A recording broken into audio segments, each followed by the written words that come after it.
নমস্কার আমার আপনজনেরা রুদ্রবার্তে আপনাদের সকলকে স্বাগত জানাই। আমি রুদ্রপ্রসাদ ব্যানার্জি। এক যোগীকে নিয়েই ভারতবর্ষের ম্যাক্সিমাম মানুষ উত্তাল হয়েছিল যে যোগী আদিত্যনাথ, যোগী পার্ট 2 আবারও এসে গেছে ভারতবর্ষের বুকে এবং যোগী পার্ট 2 খেলা শুরু হয়ে গেছে অলরেডি, কারণ যোগী পার্ট 2 অ্যাকশনে নেমে গেছে। চলুন শুরু করা যাক এই মুহূর্তের রুদ্রবার্তা।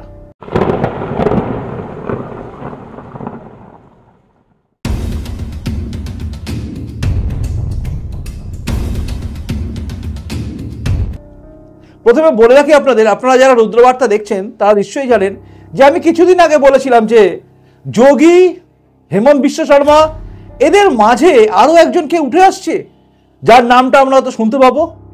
ঠিক ধরেছেন, যারা রুদ্রবার্তার পুরনো দেখে আসছেন তারা প্রত্যেকেই জানেন আমি কার কথা বলেছিলাম। হ্যাঁ, মোহন যাদব, মধ্যপ্রদেশের মুখ্যমন্ত্রীর নাম কিন্তু আমি বলেছিলাম যে যখনই তার নাম ঘোষিত হয় এবং তারপর তার প্রোফাইল চেক করে আমি চমকে গিয়ে আমি বলেছিলাম যে এবার হয়তো যোগীর কাছাকাছি বা যোগীকে চাপিয়ে যেতে পারে আরও একজন মুখ্যমন্ত্রী, আর তিনি হচ্ছেন মধ্যপ্রদেশের মুখ্যমন্ত্রী মোহন যাদব। মোহন যাদব একদিকে যেরকম একজন ডক্টরেট, তার সঙ্গে সঙ্গে তিনি কুস্তিবীর, তার সঙ্গে সঙ্গে তিনি আবার তরোয়াল চালাতে ওস্তাদ এবং তার সঙ্গে সঙ্গে একজন স্বয়ংসেবক প্রথম থেকেই তিনি। এই সব কিছু কম্বিনেশন যেন তাকে প্রমাণ করে দেয় একটা বলিষ্ঠ নেতৃত্ব কাকে বলে। আর তারপরেই তিনি ক্ষমতায় আসার পরে তিনি মুখ্যমন্ত্রী হিসেবে শপথ নিলেন। मैं डॉक्टर मोहन यादव ईश्वर की शपथ लेता हूं कि मैं विधि द्वारा स्थापित भारत के संविधान के प्रति सच्ची श्रद्धा और निष्ठा रखूंगा। मैं भारत की प्रभुता और अखंडता अक्षुण्ण रखूंगा। मैं मध्य प्रदेश के राज्य के मुख्यमंत्री के रूप में अपने कर्तव्यों का श्रद्धापूर्वक और शुद्ध अंतकरण से निर्वहन करूंगा। আর তারপরে তিনি নামলেন কিন্তু অ্যাকশনে। তার তিনটে অ্যাকশন দেখে অন্তত আমার মতো মানুষ যারা আর কি দীর্ঘদিন রাজনীতিটা দেখে এসছি এবং জাতীয় স্তরের রাজনীতি, রাজ্য স্তরের রাজনীতি এবং রাজনীতির মারপ্যাচ কি হতে পারে তার সম্বন্ধে সম্যক ধারণা যাদের আছে তারা প্রত্যেকে আমার সঙ্গে এক বাক্যে স্বীকার করবেন যে এই তিনটে ডিসিশন বুঝিয়ে দিচ্ছে যে আগামী দিনে কি হতে পারে। তিনটে ডিসিশন তিনি নিলেন এবং তিনটে ডিসিশন মারাত্মক। প্রথম ডিসিশন তিনি যেটা নিলেন সেটা শুনুন। वैसे तो सबको मालूम है सुप्रीम कोर्ट ने गाइडलाइन दी है ध्वनि विस्तारक यंत्रों को लेकर के, तो ध्वनि विस्तारक यंत्रों को तो अपनी तय समय सीमा के अंदर और जो उनकी मर्यादा उसमें उनको अपनी उपयोग करना चाहिए। उस नाते से हम कोशिश करेंगे कि ये, लेकिन कुछ कुछ जिलों में अलग अलग स्थिति भी है, तो एक यूनानिमस सैद्धांतिक रूप से तो हम सहमत हैं, लेकिन अगर ऐसा लगता है कि जहां कोई परमिशन की जरूरत पड़ेगी तो वो परमिशन पे हम जाएंगे। बगैर শুনলেন, হ্যাঁ, লাউড স্পিকার সমস্ত কিছু বন্ধ করে দেওয়া হলো, অর্থাৎ মধ্যপ্রদেশে আর কোথাও উচ্চস্বরে লাউড স্পিকার বাজিয়ে সকাল সন্ধ্যে দুপুর রাত্রি বাজবে, আওয়াজ হবে, এটা কোনো ধর্মীয় স্থানে আর হবে না। সমস্ত লাউড স্পিকার খুলে ফেলা হচ্ছে। উত্তরপ্রদেশের পরে কিন্তু মধ্যপ্রদেশ, অর্থাৎ যোগী পার্ট 2 কাজে লাগছে, তাই না? এখানে সমস্ত যেখানে যেখানে যত লাউড স্পিকার আছে সবাইকে নামিয়ে দেওয়া হচ্ছে এবং তাদের প্রত্যেককেই নির্দিষ্ট সীমায় নির্দিষ্ট সময়ের মধ্যে পারমিশন নিয়ে বাজাতে বলা হচ্ছে। অর্থাৎ ধর্মীয় আচরণ আপনি পালন করুন কিন্তু তারস্বরে আপনি মাইক বাজাবেন এটা বন্ধ হচ্ছে। মধ্যপ্রদেশ কিন্তু করে দেখাচ্ছে যেই মুহূর্তে মোহন যাদব এলেন। এর পরের ডিসিশনটাও কিন্তু চমৎকার, কারণ এখানে তিনি বলেছেন যে প্রকাশ্য রাস্তায় মাংস মাছ কেটে বিক্রি করা আর যাবে না। শুনুন। पहली कैबिनेट के बाद में मैं आप सबका स्वागत करता हूं। विलंब से बात आई इसकी मैं थोड़ी क्षमा चाहता हूं। 2 3 4 बड़े, वैसे तो हमने काफी निर्णय आज किए हैं इस कैबिनेट की बैठक में, जिसके माध्यम से दूरदृष्टि से, दूरगामी दृष्टि से स्टेट के लिए वो बड़े सबके लिए हित में भी रहेंगे। कुछ उल्लास के और अच्छे भी निर्णय हुए हैं, जैसे फूड सेफ्टी नियम लागू होने के बाद खुले में मांस या अंडे की दुकान चलाना, ये भारत सरकार ने भी इसमें दिशा निर्देश जारी किए हुए हैं। इस चीज को कड़ाई से लागू करने के लिए हमने कैबिनेट में इसके संबंध में तैयारी करने के लिए कहा है, और चूंकि इस दिशा में योग्य प्रकार से जन जागरण भी हो जाए, और जिनको ये बिजनेस करना उनको उसके दायरे भी बता दिए जाए, कैसे करना है, क्या करना है, उनको भी इन सारी बातों के अवेयरनेस के साथ। लेकिन शासन के स्तर पर हमने निर्णय किया है कि ये चीजों को लेकर के जनता की सुरक्षा भी जरूरी है, और जिनको जिनका व्यवसाय करना है या जिनको इसको खाद्य पदार्थ के उपयोग में लेना है, तो वो उनकी जान। এটা হচ্ছে সকলের ফুড সেফটির জন্য বলেছেন এবং সকলের সুবিধার্থে বলেছেন যে আপনারা সবাই মাংস ফাংস যারা বিক্রি করছেন তারা বিক্রি করুন, কিন্তু প্রকাশ্য রাস্তায় টাঙিয়ে এই সবগুলো এবার বন্ধ হবে, যেটা পশ্চিমবঙ্গে আমরা কোনোদিন ভাবিই না।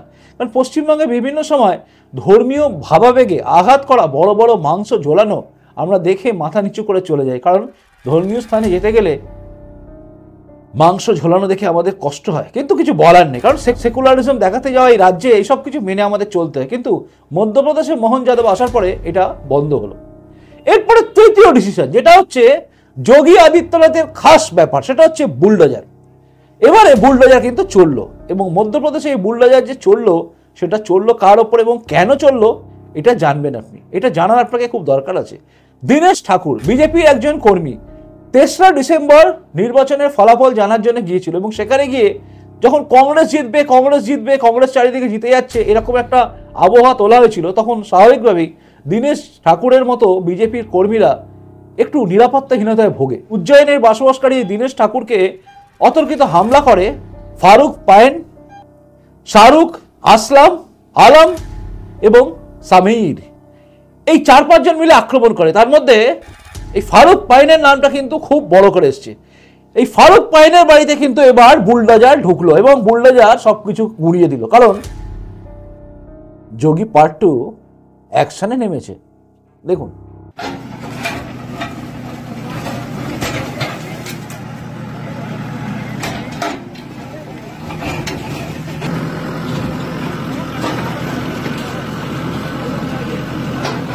पलंग रखा तुम्हारे पलंग रखा वो आगे वाले कपड़े पलंग रखा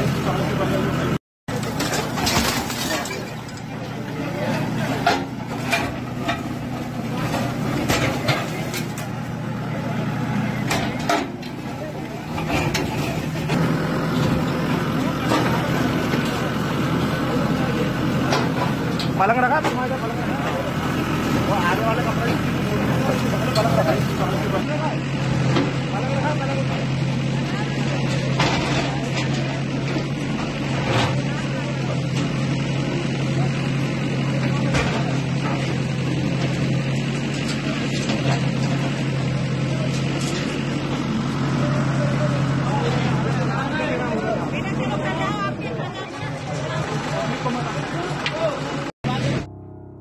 দেখলেন, অর্থাৎ আমি আপনাদের প্রথমেই বলেছিলাম যে যোগী পার্ট 2 আমরা হয়তো দেখতে পারি, সেটাই আমরা দেখতে পাচ্ছি, এবং যোগী পার্ট 2 কিন্তু অ্যাকশনে নেমে গেছে এবং অ্যাকশনটা পরিষ্কারভাবে বুঝিয়ে দিচ্ছে যে কি হতে চলেছে।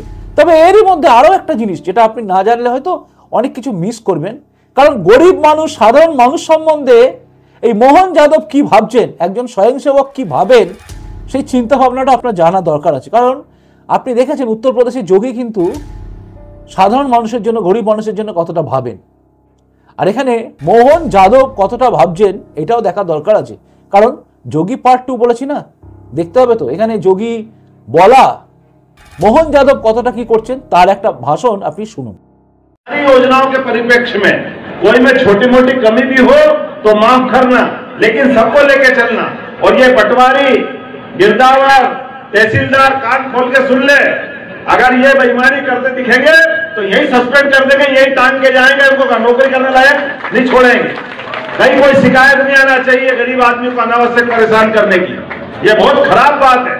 हमारे व्यवहार से लोगों का दिल जीतना, सरकार तनख्वाह देती है, हमको काम करना है।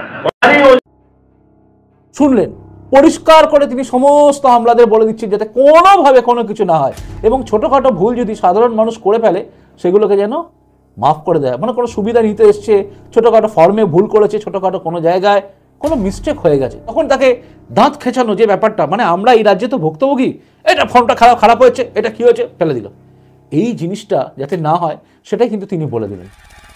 অর্থাৎ যোগী পার্ট 2, আমি কি ভুল বলেছি? যোগী পার্ট 2 কিন্তু অ্যাকশনে নেমে গেছে। এবার শুধু দেখতে বাকি রয়ে গেল আমার, অন্তত আমার দৃষ্টিভঙ্গি যা, আমি তাতে বলছি এনকাউন্টারটা। এবার যদি দেখি দুষ্কৃতীদের এনকাউন্টার করা হচ্ছে, তাহলে বোঝা যাবে যোগী পার্ট 2 সফল। আপনি কি বলেন? পুরোটা শোনার পরে আপনার কি মনে হচ্ছে আপনি অবশ্যই কমেন্টস করে জানাবেন। আপনার কমেন্টসের অপেক্ষায় আমি রইলাম, আর আমার পরবর্তী রুদ্রবার্তা দেখার অপেক্ষায় আপনি থাকুন, কারণ পশ্চিমবঙ্গ কিন্তু গেরুয়া হতে চলেছে। এরপরে প্রতিবেদন দেখতে থাকুন। প্রতিবেদনটা ভালো লেগে থাকলে লাইক করবেন এবং পারলে শেয়ার করবেন। যদি আপনি নতুন এসে থাকেন এই চ্যানেল, তাহলে চ্যানেলটা অবশ্যই সাবস্ক্রাইব করে আমার আপনজন হয়ে তারপর যাবেন।